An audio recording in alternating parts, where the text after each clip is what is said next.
At the State House, Governor Janet Mills released her latest budget proposal, including her plans to send $300 relief checks to hundreds of thousands of Mainers. Now, at the same time, Republicans are claiming that plan is illegal. CBS 13's Julia Simone has more tonight, joining us now from the live desk. Well, Greg, Katie, Governor Mills first announced those checks during last week's State of the State, saying she wants to pay for it with the Budget Stabilization Fund, often called the Rainy Day Fund. Under the plan, those checks would cost more than $200 million.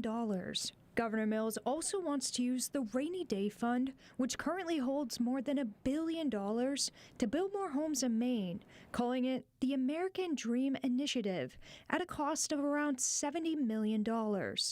In total, this American Dream proposal will result in 825 new homes all across Maine.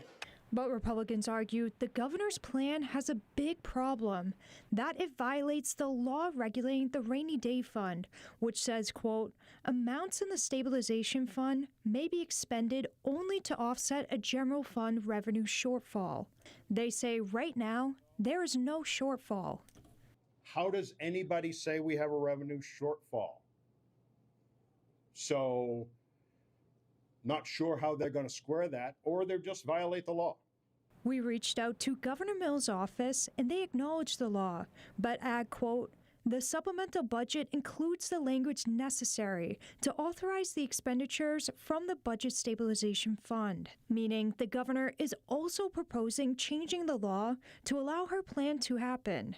In the meantime, the governor's budget is already getting pushback from both the left and the right, with some Democrats saying the state needs to expand social services, while Republicans say the best way to address affordability would be with tax cuts, not checks. We've talked a lot about the tax conformity.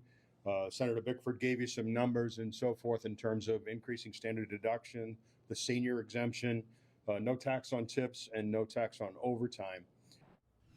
There's a long process to go before these proposals are set in stone. The supplemental budget must go through the normal legislative process, with a lot of debate over the weeks ahead. At the live desk, Julia Simone, CBS 13 News.